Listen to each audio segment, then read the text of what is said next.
Welcome to a special edition of the Cranbrook Bucks Insider. I'm Cranbrook Bucks play-by-play voice Wylie Henderson, joined by majority owner and president of the Cranbrook Bucks, Nathan Lieuwen. Nathan, thanks again for taking the time today to join me. Yeah, thanks for having me. So Nathan, we're 3 years into this now, for year 4 coming up. Obviously, it's been a wild ride. It seems like this was the first real season, this last season, where we got to see the Bucks in their true form on and off the ice coming out of the pandemic. What's your views on that? You know what? It's crazy to think it's been 3-4 years now. We faced a little bit of everything. It's been a wild ride, but really happy with where things went last year, and the team's performance speaks for itself. We didn't talk too much after the end of last season. Everything happened so quickly, but a great season, a very short playoff run. Just your read on how everything went, kind of culminating the way it did. You know what, Ryan always does such a good job down here with the hockey ops and the team he puts on the ice. The way they play, the effort they put in every night is something I think Cranbrook's very proud of. And from an organizational standpoint, that's obviously what we're about. We're about honest, good hockey, and I think our community's responded well to that brand. And obviously the regular season was a really good one for us. We had some players that have been here for a long time that knew the culture and knew what they needed to do, and they were a big backbone to that team. And then obviously, the cards didn't fall our way in the playoffs, but I think we continue to learn a lot as an organization. And speaking of the organization, really getting recognized by the BCHL last season in the term of individual awards. Just seeing that, Nathan Airy, Goalie of the Year, Ryan Donald, Coach of the Year, obviously yourself, Executive of the Year, just what it means for the organization. Yeah, I think a lot of those awards are organizational awards. For sure mine. A little bit with Ryan's. For sure, he deserves it, and he's an amazing coach. Mm-hmm.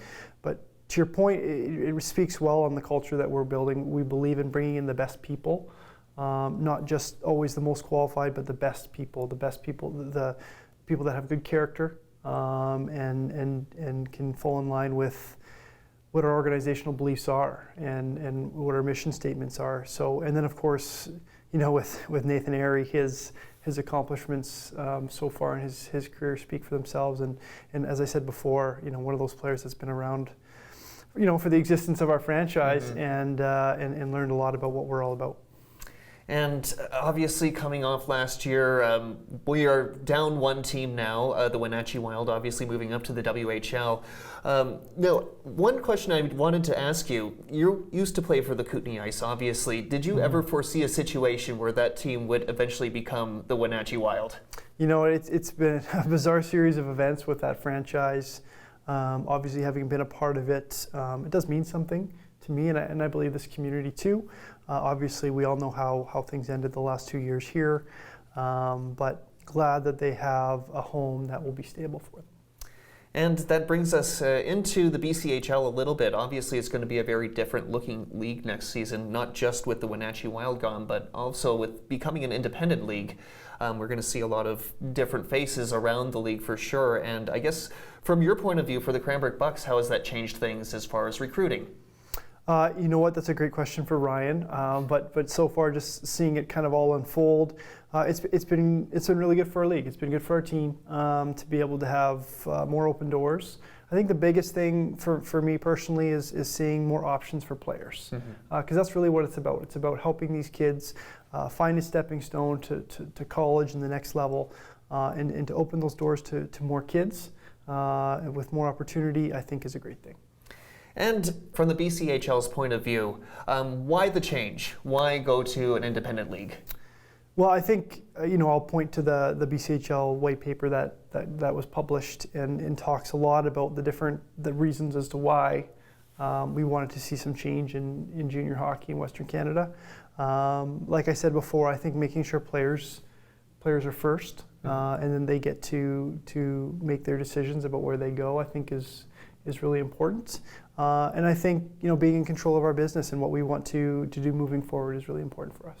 And I guess how does this help the Cranbrook Bucks moving forward in this kind of new independent league? Does it give you feel like a leg up?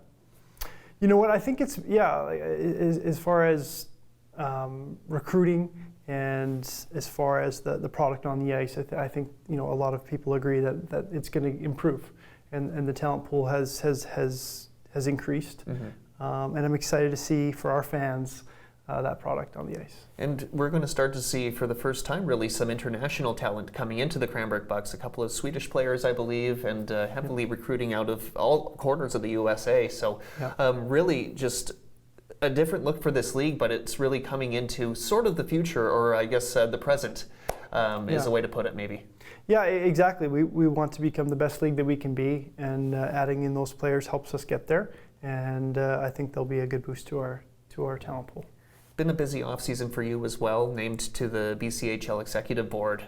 So I guess what kind of comes along with that now on your plate?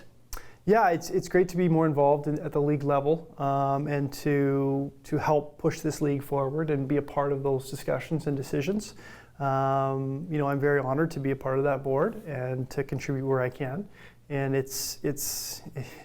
there's some work involved for sure, and it's a committee that meets quite a bit, and we, especially with our recent move to an independent league, but really enjoy the work, and more importantly, I really enjoy the people that I get to work with on that committee. And I know you can't really give us too much for spoilers, but anything interesting that the committee has kind of got coming up down the pipe? Well, unfortunately, the NDA that I'm under would, prohibit me from getting into too many details. Can't blame me for trying. But yes, that's a good try, Wylie. Fair enough. Well, let's take it back to the Bucks. A lot of work coming up through this offseason, obviously, with the new look for the league, becoming an independent league, and the Bucks still kind of working toward building off of improvement on each season. Heading into this season, how do you like what you're seeing? Again, Ryan's done such a good job with the hockey ops and his recruiting. I think that he's kind of, it's been a bit of a roller coaster on the recruiting front with, sometimes you don't always know who's coming back, who's not coming back, and sometimes you don't know those things till later in the summer. So I know that Ryan's kind of managed that stuff really well. And the expectation is that we're going to have a solid team coming back here for the fall. What's been your highlight so far? I know it's only been a small sample size. I remember the first day the team was announced back in September, I think, 2019, and then to come to now, so much in between. Are you able to kind of pull a couple of highlights that have really stood out for you? You know what? Over the way, it's the overarching theme has been the wonderful support of this community, the way that people have responded to the Bucks organization, and to really be an integral part of this community.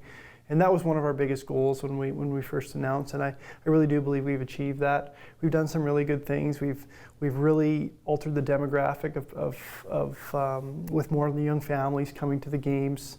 Some of those things, obviously the sponsorship and the business support has been great, and those were some of the big goals coming in.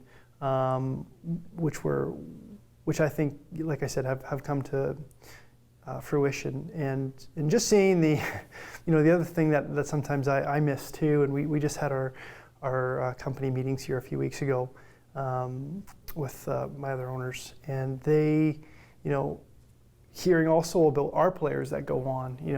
Ryan did a list for us of all the players that have come here, earned scholarships, and now get to continue playing their hockey careers. I mean, that's pretty special too, to know that, because of what we've done here, because of what we're building here, these young men not only get this wonderful education at these, variety of good schools, but they get to continue to play hockey and chase their dream, whether that's college or the NHL. Now, I remember too in the first couple years when you would get the game sheets and you see the college commitments on there, and the Cranbrook Bucks had a lot of blank spots at the start, but then you see those blanks getting filled up, and that, as you said, must be very rewarding for what this team is doing. Yeah, and again, it's one thing to have those college commits on your roster, which is great. We're still helping those young men that arrive here with their college commitments. But like you say, to see the Jared Smiths, the Nathan Aries, the Reese Benthams, Cam Kungles, I mean, the list goes on and on of guys that have been here since day one. Like you say, there's nothing beside their name in year one, year two, and then they get something, and that's what we're about. We're about moving these kids on and developing them into into their futures. I've always commented that you're probably one of the hardest working league executives that I've ever been able to work with. I've worked with a few teams over the years, but none of them would think they're above, or below grabbing a mop and sweeping up, cleaning up the popcorn, stuff like that. You wear so many hats with this team. It really, it sets a tone that people want to work hard for you. Is it kind of a leadership by example that you like to exude, or is that just kind of something that comes with the territory? You know what? I think it might be a bit of who I am, but absolutely, it's part of the culture we're trying to build. It was part of the culture when I was playing. Mm-hmm. I'm very grateful to my playing career for the things that I learned, and one of those things was the hard work. And there's no job, underneath you. And whether that back then it was picking up pucks and now it's sweeping up popcorn or whatever it may be. We want to make sure that we give off the best experience, whether it's for our fans, our sponsors, our players, and if there's something that's below our standard, we want to make it right, and it doesn't really matter who addresses it, as long as it does get addressed and we move forward. One job I forgot to add there was color commentary that happened for a little bit last season too. Yeah. So Nathan, it hasn't been all you as far as the ownership goes. It's really been a family affair. We see the work that Bree does and her family too, and just to have that support. How big is that for you? I mean, Brianne's amazing at what she does, and I don't even think she realizes how much work she takes off my plate and what she does at the games. Again, you talked about sweeping up popcorn. She's another one that would do any job from cleaning a toilet to whatever needed to be done that night. She's done it all. So, I mean, what she does with our merchandise, what she does with our operations, and she's the glue that puts together all the different departments and keeps things running. And I'll give her a ton of credit here, because we talked about that standard that we're trying to uphold here and what our values are. Mm-hmm. And she embodies those just as much as anybody else, just as much as I do, if not more. And she knows what's expected, and she'll get it done. So we're very fortunate to have her working with us and continuing to push this thing forward. Regular season's coming up soon, be the 4th season for the Bucks. What are you looking for out of the upcoming year? I think we really want to carry on, where we left off from the regular season last year. I think that there are some things we continue to do better off the ice to make this a better fan experience as we make our little tweaks. I think for the most part we did a good job, but we're continuing to slowly alter things to make that fan experience as good as we can.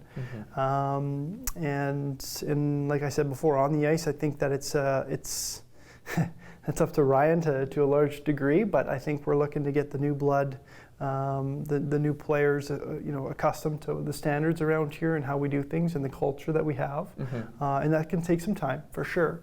But I think we have enough guys coming back that can share what we're all about and include them in that. And how's this offseason been for you, with so much going on away from the team on the league side and still keeping a pulse on the team? Just how have you been holding up? It's been a busier summer, I think. Every summer there seems to be something going on, whether it's a big construction project. Obviously, the last couple of summers we've been working on suites. Mm-hmm. And yeah, there's always something on the go. This summer the bigger thing was the academy start up, and then of course on top of that the league moving independent. So there hasn't been as much off time. I mean, there's a few days for me here and there that I had to, I get to spend with my kids and my family. But there's been a lot going into this. I mean, we're working on buying a bus. We're always continuing to look how we can do things better. Mm-hmm. And the off season is a good time to tackle some of those projects. One big thing that you mentioned there that we haven't talked about a whole lot is the new hockey academy that is going to be taking shape here in Cranbrook. So a little bit about that. I know it's been something that's been in the works for quite a while, and really a way to establish a pipeline for local players to join the Bucks. Yeah, I mentioned it in our original announcement back in October 2019 that, in my speech at the podium there, I said we understand that there's an issue here with local Cranbrook kids leaving Cranbrook at a young age to find opportunities to play hockey, and that's not good. We want local families to have opportunities to play here, mm-hmm. And good opportunities where they're going to get good coaching, and part of a good program. So it's taken some, a lot of time, a lot of thinking to iron out exactly what that looks like. And honestly, even at the 11th hour of us trying to create this academy, things were changing and adjusting. So really proud that we finally landed on the JPHL. They are also an independent league, which pairs, really nicely with the Bucks, obviously being independent as well, as that league is the only place in Canada we'll be able to get our affiliates from. So as you said, it does two things. The primary objective is absolutely for local kids here to have a place to play, so they don't have to leave their parents, their home, and go build it somewhere else. And the second bonus was, hey, we're going to have kids right here in Cranbrook who are going to be able to be, those backup affiliate players should we need them, right under our own roof and being looked after by our own coaches. And what has the reception been like from the local hockey, parent community? I know that they haven't really been on the ice for a game yet, but there's got to be a buzz, especially for the minor hockey parents who have kids that want to be at that level. It's got to be huge for them. Yeah, we've been very careful to continue to work with minor hockey throughout this whole process and make sure that they understand what we're doing and they're a part of some of those decisions, because ultimately it's those families who are going to be a part of it one day. But as far as the reception from the kids eligible today, it's been very positive. There's a lot of people excited about it. There's obviously our roster's filling up. It's almost at that point where we're full, and it's going to be a really good addition to this community for sure. And a lot of extra hockey at a high level for people to watch out here if they're into that. So obviously not at the expense of the Bucks. We still want those season No, of course. No, and we will, this first year we won't have any showcases here in Cranbrook, but the years after we will, which is a great economic driver. It's a great thing for our community. It's great for local parents, and like you said, it's good for the Bucks. And one area that I know we've talked about before too is just getting a bigger footprint in the community, or hoofprint, I guess we could go with here. But how has that been going? It seems like we are starting to see a lot more engagement, especially this off season. It's really been huge. Yeah, you know what? It was one of those things that I hate to talk about it more, but during the pandemic, it was really hard for us because that was a big part of who we are and what we want to be in this community. And I'm really happy with some of the programs that started to build last year. Our minor hockey program, we got players to every team at least once during the year for their practice. Our reading in the community to schools, that program's taken off. Our office upstairs has done a really good job quarterbacking that. And then just like even the Skate with the Bucks and other programs, we're starting to build those things to integrate with the community, like you say. And every single time we do that, I think it's just success is around the corner, right? Because we include other people. And it seems like it's not just the fans who are liking that, but the players are actually really buying in and really enjoying their time in the community too. Yeah, they absolutely love it. And there's some guys that are always asking for more, and they're wondering, hey, what else can I do in the community? Can I do this? Can I do that? And obviously, we're always trying to find ways with the manpower we have to do as much as we can in the community.